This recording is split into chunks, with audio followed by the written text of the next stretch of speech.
Hi, I'm Jacqueline. And I'm Courtney, and this is Caffeinated Crime.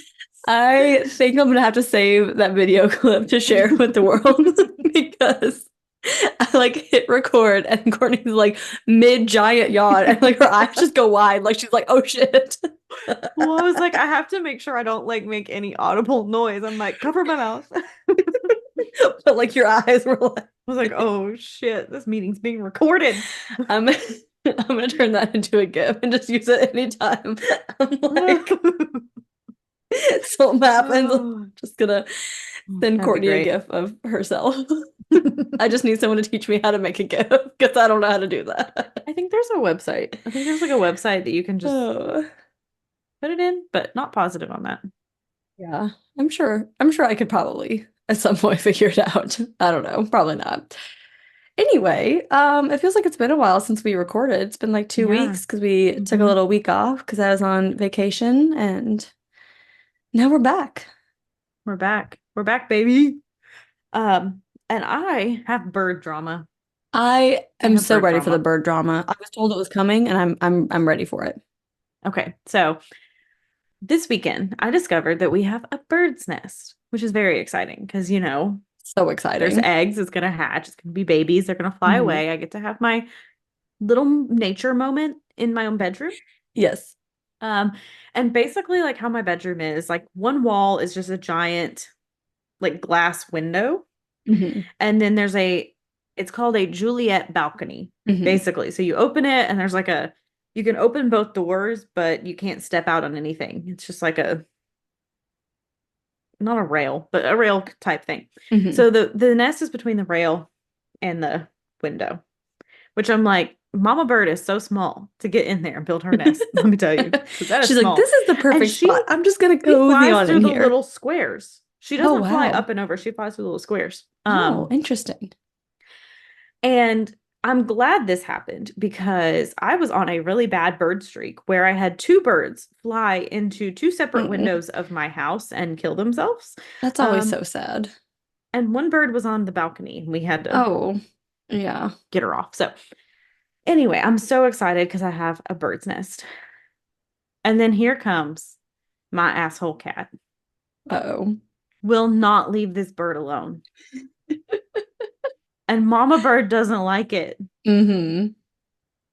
But there's no way I can tell Mama Bird she can't get to you because she's a bird. She doesn't get it. She doesn't understand me. She I've doesn't tried. understand English. She doesn't understand how windows work. She doesn't understand any of it. You So don't know that, Courtney, okay? You don't know what that bird knows. if she's still flying away at this point, she doesn't understand how it works. Because how are you seeing this fucking cat's face and you're still flying away? So, which I think she's getting a little more used to it because anyway, I'll get into it. So she keeps like, I keep hearing Nova like swat at the glass, swat at Hmm. these birds. And I'm Yeah. like, the last thing I need in my life for my mental health is for you to scare this mama bird away, who will then just Hmm. abandon these eggs and I'm gonna have dead baby chicks. I can't Yeah. handle that. I can't handle that. So I'm like, leave it alone. So we keep pulling her away, pulling her away. So we push up two of our laundry baskets and like pillows, and we make like a little fortress. Nova is not, she can find her way in there. Mhm. And literally, just like over the past like 2 to 3 days, it's just been me fighting with this cat, trying to get her away from the freaking window. She just wants And, those birds. but today she found her way back under there and she was just sitting there. And Kevin was like, the bird is also sitting here. So maybe they're forming a friendship. Maybe the bird is finally starting to understand. Okay, this cat's not going to get to me. Maybe I need to make Yeah. friends with the cat so she doesn't try to eat me. Yeah. And like, I don't think, I think it's more like noises against the glass, like if Nova is like Yeah, hitting the like glass. startles her. But now I'm like, is Nova just being protective? Is she like being me? And she's like, oh my God, I get to have my bird moment. I get to watch these eggs hatch. Maybe she just loves the Um, birds and she just gets so excited. yeah. But, and Nova, I mean, Luna couldn't give two Couldn't- shits. Does not care. Does doesn't not care at care all about the birds. whatsoever. But yeah, but Nova will, I mean, she was even laying in the laundry basket just because she was Oh, close enough to the bird. Like she has not left our that spot in like 2 days. I think those are her birds now, you know? Those are her birds now, but they better Yeah. not die because she's gonna walk out there and get rid of that nest. Well, hopefully your birds will hang on and hopefully the I mama bird will know. understand that it's going to be okay and she'll keep coming back. I know. I want to. She keeps coming back now. I want to see them hatch. Yeah.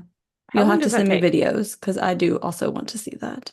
My coworker said this should be my get TikTok famous moment, and I should just set up Oh, a camera and there have you it on just go. like a 24-hour like loop Yeah. of just people watching the birds and my cat. She was like, "This is your moment. It is cat bird content." I mean, So I would watch it. So yeah, she goes, "I literally watch somebody's porch frogs regularly." it's very funny the realms of the world that TikTok has led Hmm. us to that we would have not Yeah, otherwise expected to be, you know? yeah.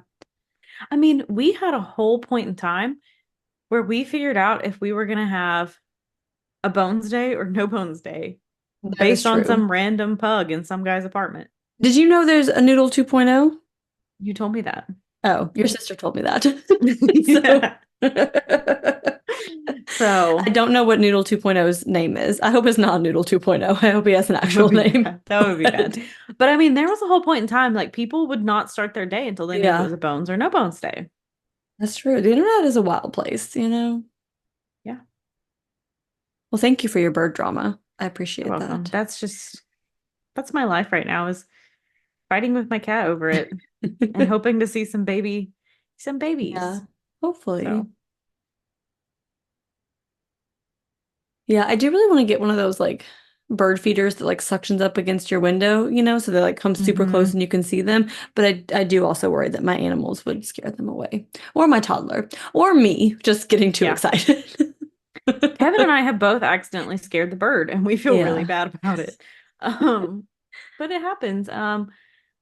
I mean, I will tell you, like, I will warn you that Luna has pulled down our entire curtains out of the wall because she jumped at the window Oh and no. caught onto the curtains, and she's 16 pounds and took them down And with her just run, at man. like 5:30 in the morning. Of So course, that of also course. might happen if you put a bird feeder Yeah, too close to the window.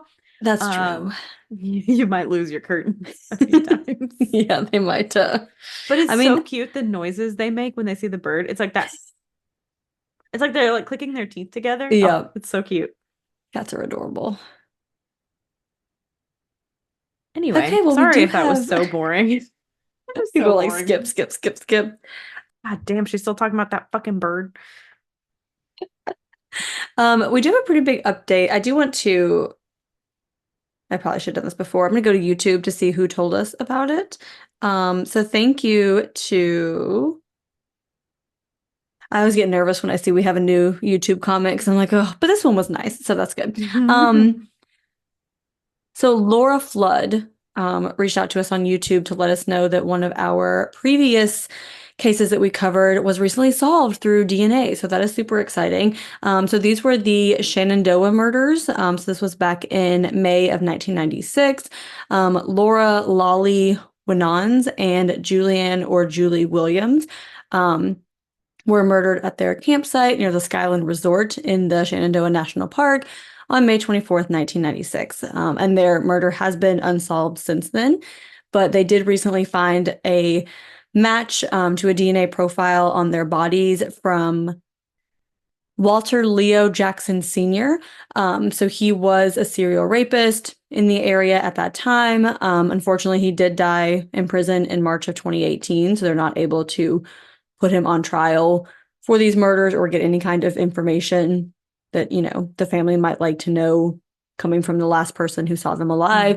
Mhm. But his DNA profile was found on both their bodies, so it's pretty um, definitive at this point that he was their murderer. So Yeah. a very, very tragic case, but good that the family has. We never want to use the word closure because we know that's not closure, but at least they know An now answer. what happened. Yeah, Yeah. answers. Definitely. And on to today's story. Speaking of tragic murders, but I guess that's what we do here.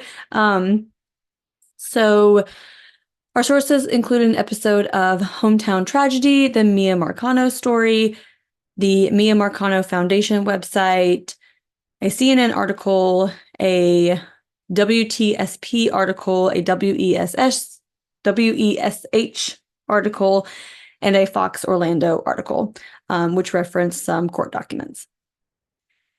19-year-old college student Miya Marcano booked a flight to visit her family for a weekend a few weeks after the school semester started in 2021. Miya never arrived that Friday night, and her family was concerned, and they soon learned that she never even boarded her flight, so they knew something was wrong. Miya was born on April 26, 2002, to Marlon Marcano and Yima Scarbriel. She had an older brother named Marlon Jr., who went by Munchie. Miya was a very calm and quiet toddler and then child. She moved back and forth a few times from the US and British Virgin Islands, living with her mom, to South Florida, living with her dad. She was very close with her entire family. They just seemed like a really close-knit family. She had a variety of interests, including modeling, pageantry, cheerleading, dance, and horseback riding. She was usually very shy, but her family said she really came out of her shell, like when performing or like doing those things that she loved when she was like in the zone. Like she really came out of her shell, even though normally she was more reserved. Her family also said her body language and facial expressions really displayed her magnetic energy. Miya loved traveling and had visited Dubai, the Bahamas, Canada, Trinidad, and Mexico, among other countries, by the time she was 19 years old. Miya graduated from Flanagan High School in South Florida in 2020.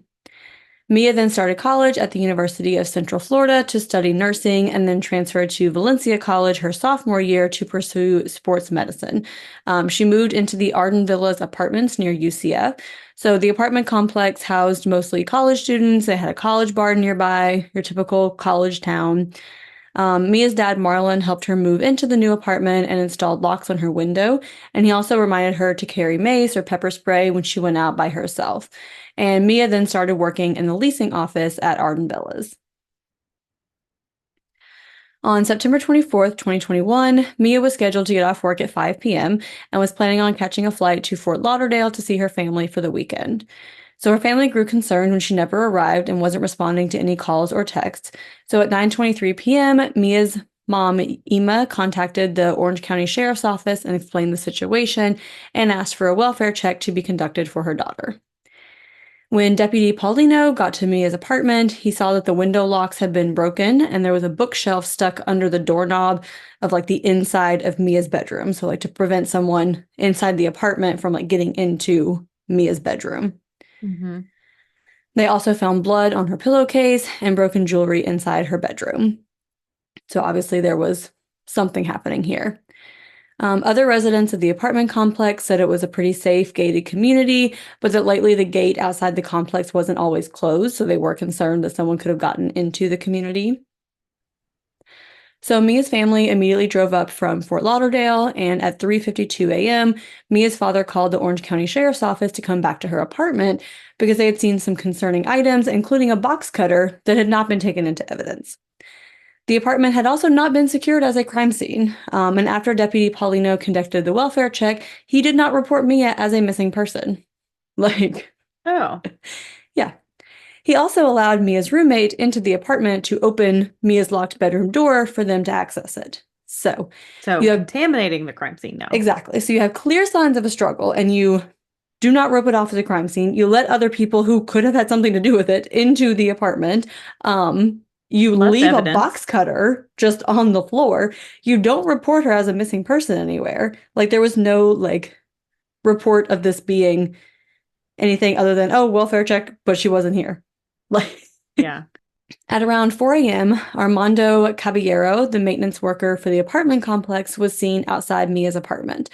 He got out of his car and he spoke with deputies and said he came to work because he was informed his coworker Miya was missing. And Mia's family saw a blanket in Caballero's car that they thought was Mia's. So Deputy Paulino did ask him about it, but eventually just cleared the scene and told Mia's family to contact the sheriff's office if anything changed.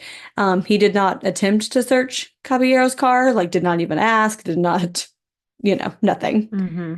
And Mr. Coleman, who was a security guard at the apartment complex, told Deputy Paulino that he had attempted to take fingerprint evidence from the window of Mia's apartment, because obviously the deputy did not, but Paulino refused to take it and told him to keep the evidence in case it was needed later. So, Okay. so not taking any evidence, not accepting evidence that other people did for you, just like, oh, hang on to it in case it's needed later. Well, chain of custody wise, it's not, you can't use that later. What do you mean? Yeah. Like, so the community was shaken by Mia's disappearance, and her family started sharing flyers around the area. More people started gathering at Arden Villas as word of Mia's disappearance spread. Mia's family and other volunteers started searching the area alongside investigators. And the morning after she disappeared, deputies interviewed two people who knew Mia, one of whom was a coworker, and both of these people separately told deputies that Caballero had a romantic interest in Mia, but that the attraction was not mutual, and Mia made sure that Caballero knew that. He had also sent her $600 through Cash App that she kept returning, and he kept resending it. 3 days after Mia's disappearance, police received a 911 call about a suicide at Sable Club Apartments in nearby Seminole County. There, they find the body of 27-year-old Armando Caballero, who again is the maintenance worker where Mia lives and works.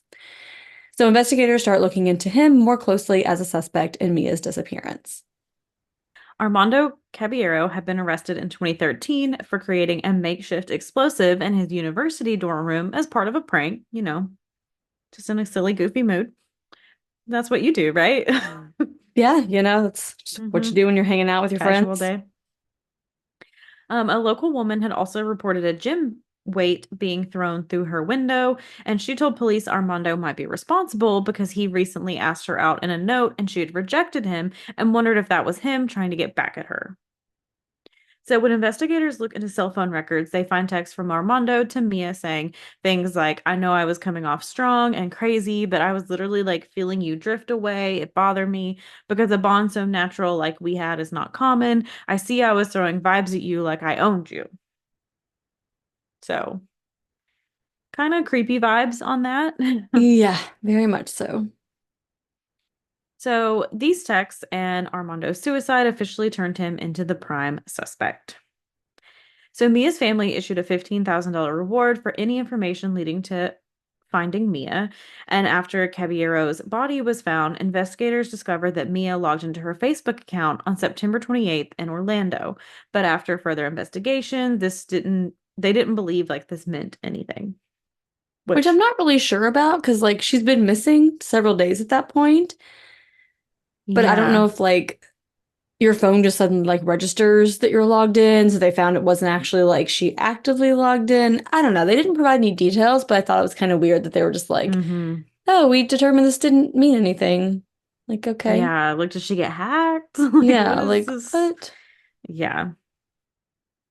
So on October 1st, Mia's family held a vigil to mark 1 week since Mia went missing, and investigators continued looking into digital records and discovered that cell phone records showed Caballero visited Timber Scan Apartments, which is 17 miles southwest of Arden Villas, for about 20 minutes the night Mia went missing. A search team was sent out, and Mia's body was found 8 days after she went missing. She was found in a wooded area outside the apartment complex with her arms and legs tied and tape over her mouth. So the key system log at Arden Villas showed that Caballero used his staff key to get inside Mia's apartment at 4:34 p.m. and was waiting for her when she got off work on the 24th.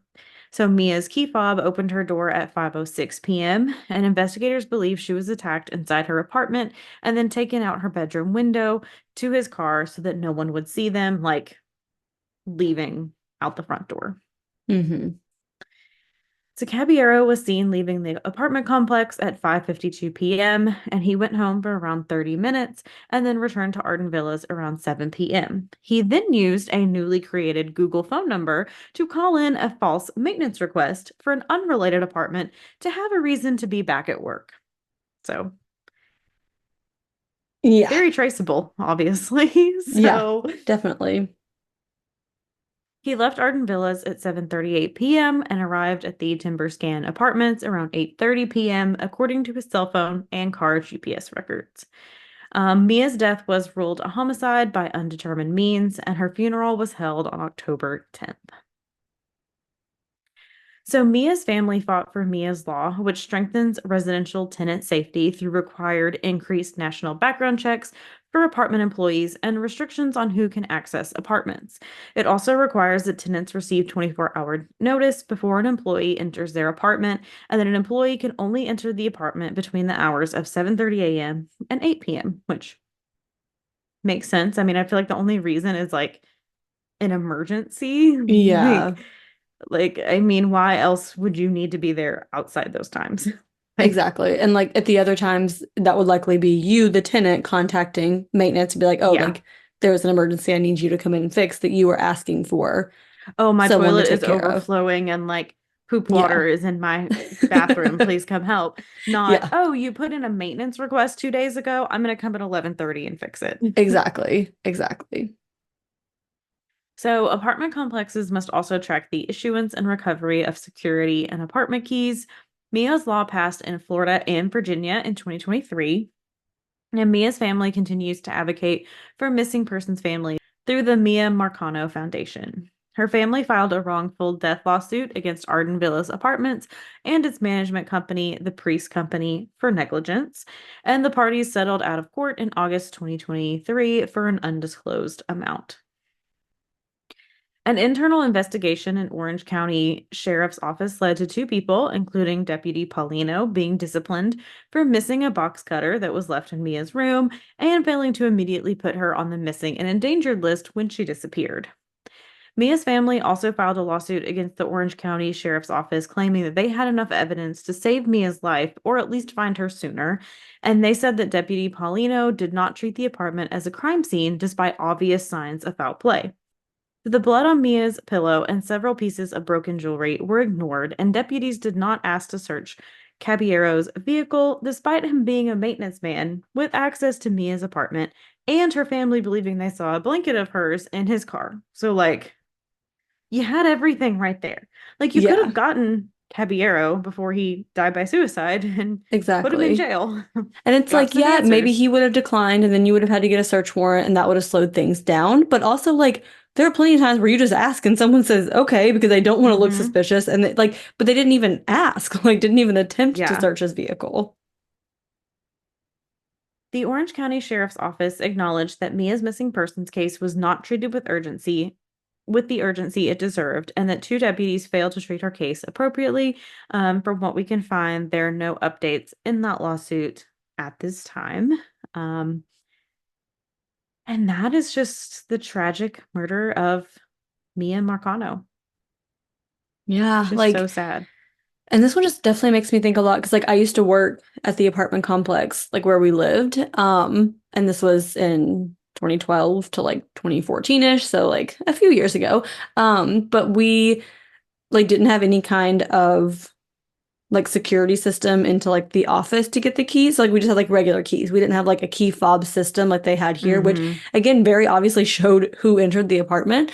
Um, but like at any time, like I could like go into the office and have a key to any apartment at any time Mm-hmm. with no like there was no security cameras like outside of our like office that would have prevented that. There was no like security system that I had to like enter a code to get it. Like it was a very like small, low budget Yeah. apartment complex. And it was like, I never really thought about that until this case of like, oh wow, like how easy it could have been like if someone wanted to cause Mm-hmm. someone harm, who the four of us that worked in that apartment complex could have very easily done so. Like, Yeah. I mean, this even just happened this weekend. Like, it's, you all know, we're all in a heat wave, and our bedroom AC unit just started pouring water I don't know. inside. So Lovely. we could not use that like AC unit at all. So of course, like, we're Hmm. calling, whatever. And the guy came when we were gone, and like Kevin called him, and he was like, "Oh, it's fine, man. Like, I have a key." And it's like our maintenance guy, like, we know him, like, we've talked to Yeah, him, so like obviously we trust him, but you are thinking like you're putting a lot of trust just into this person. That exactly. I called his cell phone number, that's the emergency line, Hmm. and he shows up at, like, who knows how many like records there are of that if something Yeah. went wrong, which obviously I trust my maintenance guy, he's always been good to us, but like, Hmm. What if it's not that way? Yeah. And it definitely sounds like they did not do background checks because like he had this like charge from like 2013 or whatever. Hmm. And so it's like you can't be. Which is so scary. Like you put so much trust into your maintenance guys and your apartment Hmm. complex because you're like, I'm Yeah. paying you all this money. You're coming and helping me when I need something fixed. And it's like, oh, you can then Yeah. turn that against me. Yeah. Just a very, very tragic case, but her family has been very active since then and trying to, pass these laws to have stricter protections for Which is people insane living, to me that like that's not a law everywhere. right? Like that This this is had not to basic. like be a thing that had to be passed. Yeah, agree, agree. Yeah, just very super tragic and it sounds like it all came down to because she rejected him. Sounds like he Hmm. was a very strong suspect in a previous assault case where someone rejected him. So just Yeah, men. man. Yeah, and I hate that this one is a little bit shorter, but I also feel like when we want to tell these like lesser known stories, they just end up being shorter because there's not a Hmm. ton of information about them. So hopefully we can help, spread Mia's story, spread awareness about these laws that her family was able to get enacted and are trying to get, enacted in other places. Great Yeah, like right advocacy into opportunities. your local legislature about Yeah, these laws, being like, I think this would be important. I think this would help people. Like, yeah, definitely. And definitely visit the Miya Marcano Foundation website. So they have a lot of good information, one about Mia as a person, and then just about the work that they've been doing. They have resources too for missing persons. So if you have someone in your life who is missing, they have somewhere where you can reach out to them to try to get their help as well. And that being said, Courtney, what is your perk of the week? so my perk of the week is a lot of things have happened over the past 2 weeks, but what happened last night just takes the cake. And that is Tennessee Volunteers won the men's college world series. We are Yes. the champs. We have the natty. We have the trophy. We did it. We've been so close. We've had such good teams for the Hmm. last few years.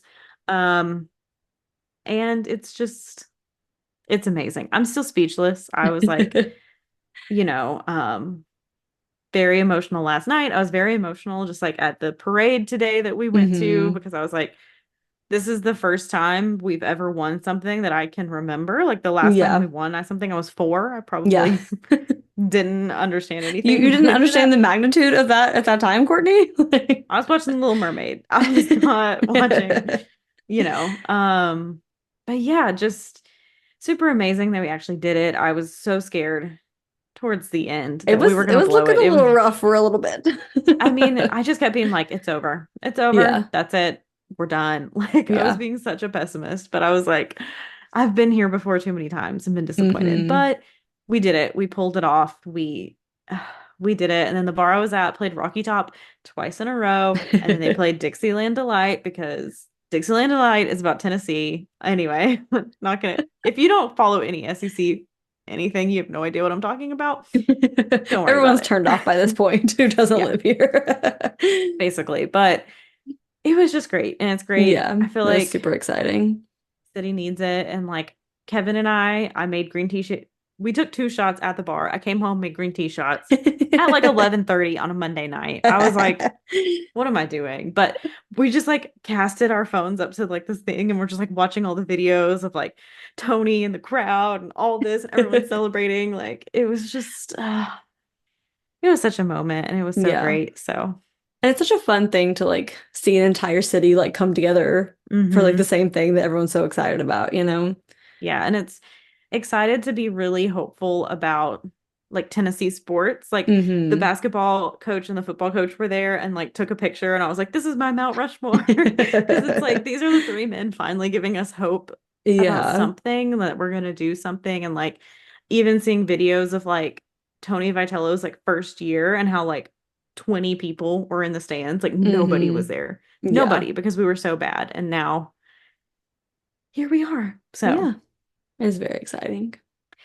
That is my perk of the week. Sorry, it was a little long-winded, but it was a big moment Yeah. as a Tennessee fan. So, yeah, that is my perk of the week. Jacqueline, what is your perk of the week?